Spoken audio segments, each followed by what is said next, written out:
네, 지금까지 모두 4차례 변론기일을 마친 윤석열 대통령 탄핵 심판이 설 연휴가 지나고 2월 초에 다시 시작됩니다. 이번엔 별개로 공수처에서 검찰로 넘어간 내란죄 수사는 연휴 중에도 계속 진행될 걸로 보입니다. 탄핵 심판과 내란죄 수사를 둘러싼 여러 가지 법률적 쟁점들을 짚어보겠습니다. 서정빈 변호사 전화로 연결돼 있습니다. 변호사님 안녕하십니까? 네, 안녕하십니까. 네, 안녕하세요. 먼저 한 주 동안 불거진 탄핵 심판 쟁점들부터 살펴보겠습니다. 윤석열 대통령이 탄핵 심판 3차와 4차 변론기일에 직접 출석을 해서 직접 변론을 하는 모습이 비춰지기도 했습니다.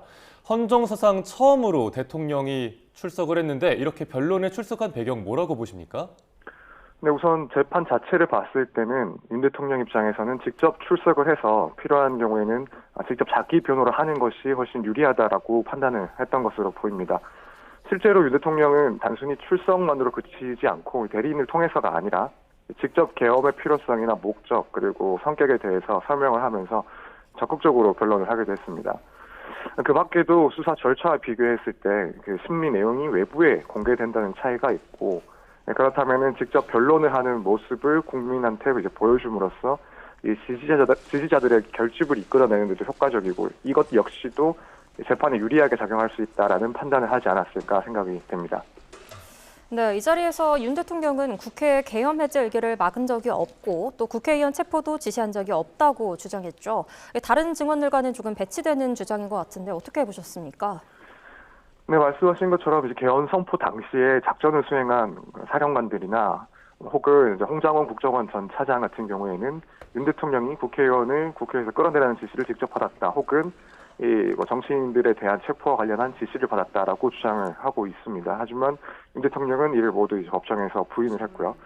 이렇게 주장이 엇갈리게 되면 결국 헌재에서는 서로 상반되는 주장들 중에서 어느 쪽에 더 신빙성이 있는지를 고민할 수밖에 없는데, 일단 아직까지는 관련자들 다수의 주장과 상반되는 윤 대통령의 주장의 설득력이 비교적 높지 않은 것으로는 보입니다. 이제 헌법재판소에서는 관련 증거들로 확인되는 사실들과 비교했을 때 어느 쪽 주장이 더 신뢰할 수 있는지를 살펴볼 거고, 하지만 그만큼 또 중요한 것은 이후에 진행되는 이 관련자들의 증인 신문에서 과연 이 내용들을 종합했을 때 서로 상반되는 주장 중 어떤 부분이, 어떤 진술들이 더 신빙성이 있는지를 생각을 해보게 될 거고, 여기에 대해서는 양쪽에서 상당히 치열하게 공방이 진행될 것이라고 예상을 할 수가 있습니다. 예, 윤 대통령 측에서는 부정선거 의혹도 여전히 주장을 했습니다. 이렇게 계엄 선포의 정당성을 입증 시도함으로써 탄핵 심판에서 유리한 입장으로 끌고 가려고 한 목적일까요? 네, 그렇게 보입니다. 일단 윤 대통령 입장에서는 비상계엄의 사유가 있었다라는 것을 주장하고 또 입증을 해야 됩니다. 계엄을 선포하기 위해서는 전시사변 또는 이에 준하는 국가 비상사태에 해당을 해야 하는데, 선거 부정 의혹과 관련해서 국가 비상사태에 해당한다고 윤 대통령이 판단한 이유 중 하나라는 그런 주장으로 읽혀지고, 이걸 주장하는 것이 당연히 필요하고 또 유리하다라고 판단을 했던 것으로 보입니다. 혹은 설사 이 상황들이 국가 비상사태에 해당하지 않아서 계엄 요건은 위반했다 하더라도 그 동기를 볼 때 결국 이 사건에서 윤 대통령을 파면에 이를 정도로 중앙헌법 위반은 아니라는 주장과도 연결될 수가 있어서 해야만 하는 주장이라고 판단을 했을 것 같습니다. 네, 또 이른바 최상목 쪽지로 알려진 비상입법기구 관련 쪽지 전달 여부에 대해서도 윤 대통령은 역시 부인했죠. 이 쪽지에 대해서도 진술이 계속 달라졌네요. 네, 그렇습니다. 서부지법에서 있었던 윤 대통령에 대한 영장실질심사에서 당시 판사는 비상입법기구에 대해서 윤 대통령에게 물어봤었고, 이때 윤 대통령은 해당 쪽지를 본인이 쓴 것인지 김용현 전 장관이 쓴 것인지 가물가물하다 이렇게 대답을 했었습니다.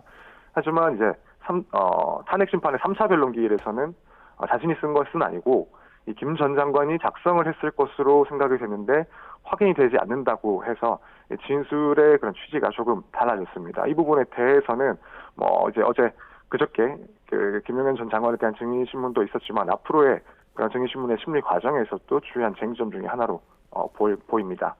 네, 말씀해 주신 대로 3차 변론기일 그리고 그 앞선 구속영장 실질심사에서 윤 대통령 측의 발언이 조금 진술이 엇갈렸습니다. 이 쪽지 비상입법기구에 대한 쟁점이 굉장히 중요하게 부각이 되고 있는데 어떤 이유에서 그런 건지 한번 짚어주시죠. 네, 이제 아시다시피 헌법상 비상계엄을 선포하더라도 국회를 제한할 수는 없습니다. 그런데 이 비상입법기구라는 것은 입법기관, 그러니까 국회의 역할을 대신하는 비상기구라고 이렇게 이해가 됩니다. 네, 그렇다면은 이 비상입법기구를 시행하려 했다라는 것은 결국 계엄 상태에서 국회가 정지되는 상황을 전제했다라는 것을 뜻할 수가 있고, 비상계엄을 선포하면서 국회 활동을 제한하려는 의도가 없었다라는 경고성이었다는 윤 대통령의 기존 주장에 정면으로 반하기 때문에 그 의미가 매우 중요하다고 볼 수 있습니다. 네, 지난 23일에 있었던 이 4차 변론에서는 윤 대통령과 김용현 전 국방부 장관이 나란히 출석했습니다. 특히 김 전 장관이 구속된 이후에는 첫 대면이라고 볼 수 있는데요. 그동안 두 사람이 각자의 변호인단을 통해서 합법적으로 소통했을 수 있을까요? 네, 그러한 가능성도 배제할 수가 없습니다.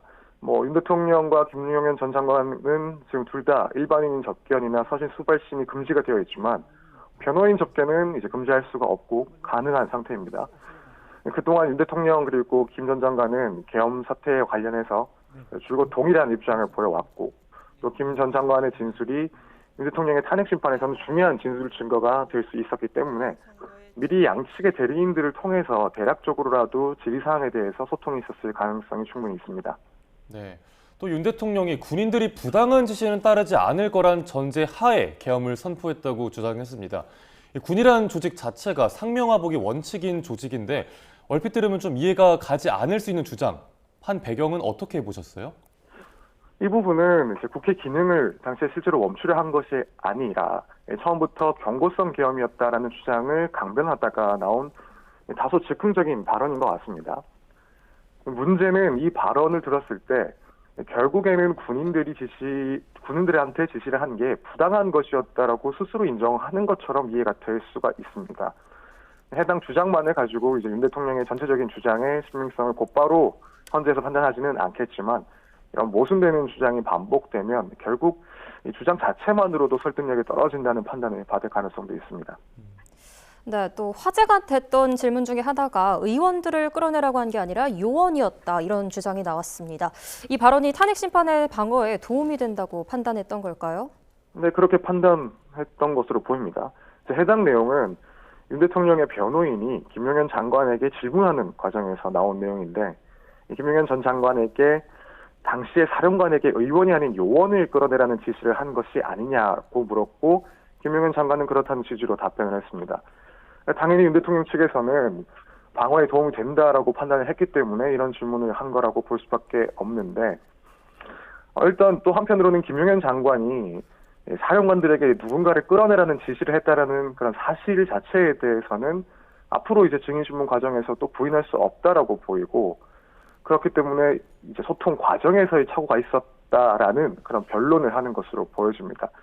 결과적으로는 이 단어인 요원 그리고 의원, 이 단어에 혼동이 있었다라는 주장인 것 같은데, 사실 지금까지는 그대로 받아들이기에는 설득력이 조금 떨어지는 것으로 보입니다. 네, 또 윤 대통령이 김 전 장관을 신문하는 모습도 보였습니다. 포고령 관련 내용이었는데, 포고령이 상위법규에 위배되지만 집행 가능성이 없으니까 일단 놔둡시다. 기억나느냐? 이렇게 물었거든요. 포고령 실행 의사가 없었다는 걸 강조하기 위함일까요? 네, 그렇습니다. 포고령 내용 중에서 국회 활동을 금지한다라는 문구는 헌법 규정에 정면으로 반하는 내용입니다. 그렇기 때문에 윤 대통령 측에서는 헌법에 반하는 이 내용이 왜 작성되었는지를 해명해야 하는 입장입니다. 그래서 어차피 경고성의 일시적인 계엄 선포였고, 국회가 신속하게 계엄 해제를 요구할 것도 예상하고 있었기 때문에 굳이 위반 여지가 있는 것은 확인을 했지만 굳이 수정을 하지 않았다. 실행 의사가 없었기 때문에 이런 수정을 하지 않았다라는 것을 다시 한번 강조한 것이라고 볼 수 있습니다. 네, 또 이날 김 전 장관은 지난 2018년 계엄 문건 파동 관련 자료를 갖고 있었고, 또 11.6과 12.12를 참고했다, 이렇게 말을 했는데요. 이런 발언은 어떤 의미를 갖고 있나요?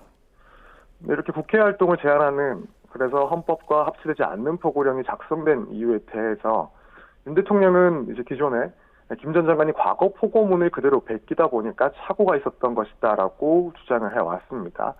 그래서 김 전 장관이 증인신문 과정에서 과거의 사례들을 참고했다라는 것은 결국 윤 대통령의 주장과 일맥상통하는 내용이라고 보여집니다.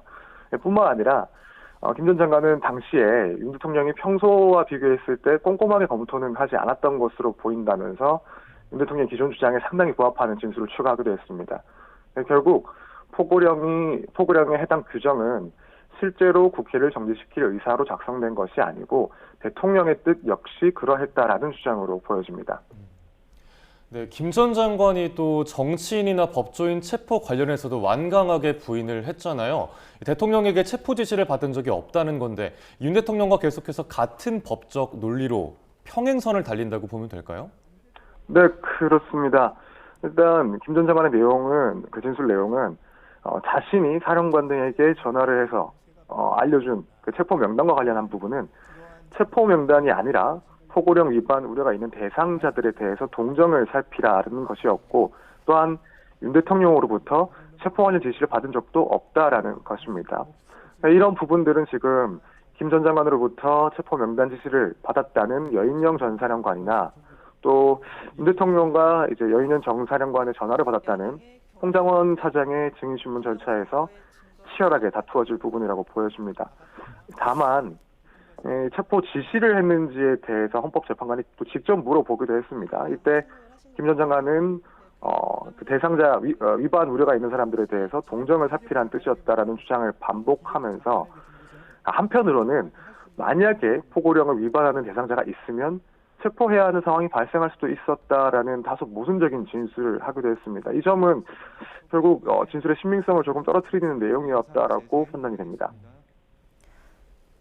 네, 현재 탄핵 심판은 4차 변론 기일까지 진행됐습니다. 설 연휴 동안 잠시 숨 고르기에 들어간 뒤에 2월 초에 다시 시작될 예정인데요. 지금까지 확정된 구체적인 일정 말씀해 주시죠. 네, 다음 5차 변론 기일은 이제 연휴가 끝난 2월 4일에 예정이 되어 있고, 그때부터 13일까지는 매주 화요일 그리고 목요일에 총 8차 변론 기일까지 지정이 되어 있습니다. 5차 변론 기일부터 7차 변론 기일까지는 증인신문이 일단 예정이 되어 있고, 여기에는 국회 측에서 신청한 각 군사령관들 그리고 홍장원 국정원 1차장이 포함되어 있고, 또 한편으로는 대통령 측에 신청한 박춘석 대통령실 경제수석 그리고 이상민 전 장관이 포함되어 있습니다. 이 8차 변론 기일에는 증인신문이 예정되어 있지는 않지만 향후에 증인신문이 추가되고 또 기일 역시도 추가로 잡힐 가능성은 있어 보입니다. 네, 말씀해 주신 대로 이제 전 사령관들, 이진우 전 수방사령관이라든가 곽종근 전 특전사령관, 또 김현태 707 단장 등이 증인신문에 출석할 예정인데 현재는 증인신문에서 어떤 걸 좀 쟁점적으로 다룰까요? 네, 이들은 계엄 선포 당시의 계엄을 실행하기 위해서 투입된 병력들의 지휘관들이기 때문에 당시 상황에 대해서 구체적인 내용들을 진술하고 또 현재는 이를 들을 것으로 보입니다. 구체적으로는 12월 3일 이전부터 비상계엄과 관련해서 준비 지시가 있었는지, 그렇다면 어떠한 준비가 있었는지, 또 계엄 당시에는 김용현 전 장관이나 대통령으로부터 구체적으로 어떠한 지시를 받았는지, 그런 지시가 있었다면 어디까지 수행됐고 만약 중단됐다면 그 이유가 무엇인지 등에 대해서 증언이 있을 것으로 보입니다. 네, 이런 가운데 윤 대통령 측 탄핵 심판 대리인단에 석동현, 박해찬 변호사가 합류해서 모두 16명이 됐습니다. 이렇게 대리인단을 보강한 이유는 무엇일까요? 우선 사안의 중대성을 고려했을 때 한 명이라도 더 많은 법률 전문가가 합류해서 방어 전략을 수립할 필요성이 있다, 이렇게 판단을 했을 겁니다. 근데 또 한편으로는 석동현 변호사 같은 경우에는 정식 선임계가 제출되지 않은 상황에서 사실상 윤 대통령의 그런 대리인 역할을 외부적으로 해왔었고, 여기에 대해서 이제 비판도 제기가 된 적이 있기 때문에 이번에는 공식적으로 선임계를 제출해서 대리를 한다, 이런 측면도 있는 것 같습니다. 네, 이제 굉장히 조심스러운 부분이긴 합니다만 탄핵 심판 선고 시기에 온 국민들의 관심이 쏠려 있잖아요. 변호사님은 선고가 언제쯤 이루어질 걸로 보세요? 네, 조심스러운 판단이긴 하지만 지금 윤 대통령이 신청한 20명이 넘는 다수의 증인들에 대해서는 아직까지 대부분 채택 여부가 결정이 되지 않은 상황입니다. 그러다 보니 현재 예정되어 있는 8차 변론 기일보다는 이 증인신문 추가를 위해서 추가로 변론 기일이 몇 차례 정도는 더 있을 수 있다라고 생각이 됩니다. 다만 이미 중요 관련자들에 대한 증인신문들은 예정 기일에 다 포함이 된 만큼 추가로 기일이 지정돼도 생각보다 신속하게 마무리될 가능성이 있다라고 생각이 되고 조심스럽지만은 이르면 3월 초 정도에는 선고가 나올 수도 있지 않을까 개인적으로 생각을 하고 있습니다. 네, 또 지금 현재 재판관이 모두 8명입니다. 최상목 대통령 권한대행이 마은혁 재판관 후보자를 임명하지 않은 걸 두고 이게 위헌인지 여부를 헌재가 2월 3일에 직접 결정한다고 하는데요. 현재 결정에 따라 각각 예상되는 상황 정리해 주시죠. 네, 이제 최상목 권한대행이 마은혁 재판관 후보자를 임명하지 않은 게 국회의 권한을 침해한 것이다라는 판단을 받게 되면 최 대행은 마은혁 후보자를 재판관으로 임명을 해야 되고 헌법재판소가 이제 9인 체제가 완성이 됩니다. 반면에 침해가 아니라고 판단되면 당분간 8인 체제로 운영이 되는 거고요. 9인 체제가 되면 이후에 헌법재판소 판단에 대해서 정당성 부분에 대한 논란은 사그러질 것으로 보입니다. 한편으로 이 마 후보자 같은 경우에 야당이 추천을 했기 때문에 윤 대통령 탄핵 심판을 포함한 현재 진행 중인 다른 탄핵 청구들의 인용 가능성이 높아질 수 있다라는 의견도 있을 수 있는데 다만 개인적으로는 적어도 윤 대통령의 심판에 대해서만큼은 재판관이 8명이냐 9명이냐에 따라서 결론이 갈리지는 않을 것이라고 생각이 됩니다. 예.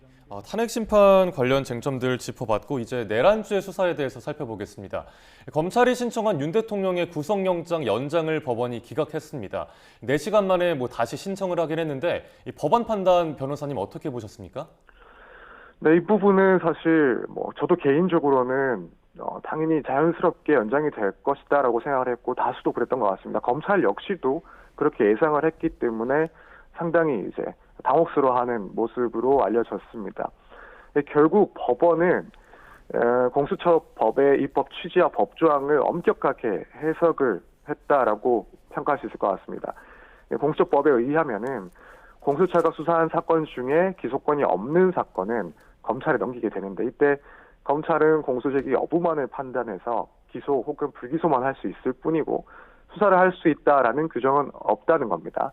그래서 이렇게 검찰이 수사를 할 수가 없기 때문에 윤 대통령에 대한 수사를 위해서 구속기간 연장 신청도 할 수 없다라는 논리였습니다. 이 부분은 일단 법조항을 피고인 혹은 피의자에게 유리하게 엄격하게 해석했다라는 점에서 상당히 또 설득력이 있을 수 있는 그런 판단이라고 생각이 되고 그로 인해서 이제 검찰 입장에서는 수사를 할 수 없게 되면 곤란한 상황이 발생했다고 생각할 수 있습니다. 네, 또 이번 구속영장 연장 신청은 서부지법이 아니라 서울중앙지법으로 했는데요. 어떤 이유라고 보십니까? 네, 가장 중요한 이유는 결국 이 사건을 기소하게 되는 것은 원칙적으로 서울중앙지법이기 때문에 검찰은 이제 서울중앙지법에 연장 신청을 한 걸로 보입니다. 공수처 사건의 체포영장이나 구속영장 청구에 대해서는 명시적으로 관할이 어디여야 된다라는 규정이 없지만 기소를 해야 되는 그러니까 재판 관할이 있는 법원은 원칙적으로 중앙지법이라고 명확히 규정이 되어 있기 때문에 기소를 담당하는 검찰 입장에서는 이런 재판 관할을 고려해서 중앙지법에 기소 연장 신청을 했던 것으로 판단이 됩니다. 예. 법원이 구속영장 연장 신청을 불허하면서 검찰 입장에서도 시간이 좀 촉박해지게 됐습니다. 공수처 수사에는 윤 대통령이 아예 협조를 하지 않았었는데 검찰 조사에서도 좀 비협조적일 것이다 이런 얘기가 일각에서 나오고 있거든요. 변호사님은 어떻게 보시나요? 사실 이 논의는 이제 구속 연장 신청이 반려되지 않았을 때 가능한 논의였고 지금 구속 연장 신청이 반려가 되면서 그 이유를 검찰은 더 이상 이 사건에 대해서 수사를 할 수 있는 명시된 규정이 없고 수사가 불가능하다라는 판단을 내렸던 것입니다. 그렇기 때문에 검찰이 이제 이런 법원의 입장을 존중하고 법원의 입장을 받아들인다라고 한다면 아예 윤 대통령에 대한 수사 자체를 직접적으로 진행할 수가 없는 상황입니다. 그렇기 때문에 당연히 윤 대통령 측에서는 이 점을 강하게 주장을 할 것이고요. 그래서 현재 상황을 봤을 때 특별히 법원에서 다른 판단을 하지 않는다라고 한다면 검찰이 윤 대통령을 수사하거나 혹은 윤 대통령 측에서 검찰의 수사에 응하는 모습은 없을 것이라고 보여집니다. 네, 이번엔 이재명 민주당 대표의 선거법 2심에 관한 이야기로 넘어가 볼 텐데요. 재판부가 내달 26일에 결심 공판을 하겠다고 했는데 당초 예상보다는 속도를 내겠다는 의지로 볼 수 있을까요?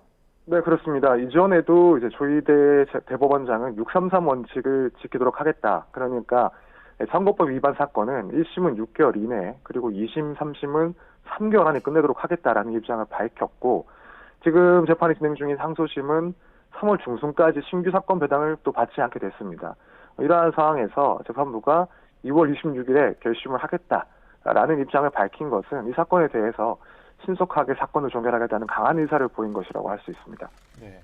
그럼 이 대표의 2심 결과 그리고 탄핵 심판의 결과 이게 어떤 게 먼저 선고가 나오느냐에 따라서도 굉장히 좀 파장이 예상이 되는데 변호사님께서는 2심에 대한 결과 어떻게 나올 거라고 보시는지 또 그에 따라서 뭐 이재명 대표는 어떤 법적 대응을 할지 말씀해 주시면 좋을 것 같습니다.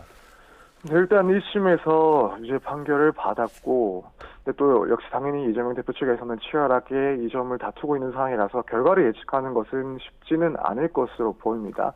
다만 이제 시기적으로는 결국 3월 안에는 충분히 판결을 선고할 것으로 보여지는데, 이재명 대표 측에서 생각을 해본다면 만약 2심 역시 1심과 마찬가지로 징역형의 집행유예를 받거나 혹은 낮아진다 하더라도 100만 원 이상의 벌금형을 선고받게 되면 피선거권이 제한이 되는 문제가 됩니다. 그렇다면은 조기 대선이 진행된다 하더라도 출마가 불가능한 상황이 발생하기 때문에 당연히 일단 상고를 제기할 거고, 다만 그럼에도 대법원 역시 상당히 신속하게 판결을 낼 가능성이 높아서 상당히 불안정한 그런 상황에 놓일 수가 있습니다. 그런 이유 때문에 이재명 대표 측에서 항소심 진행 중에 위헌법률 심판 제청 신청을 할 가능성이 있다, 이런 이야기가 나오고 있습니다. 이 위헌법률 심판 제청 신청이라는 거는 쉽게 말해서 현재 이 사건에서 적용되고 있는 법률 규정에 위헌 소지가 있으니까 법원에서 검토를 해보고 헌법재판소에 심판을 청구해달라는 제도입니다.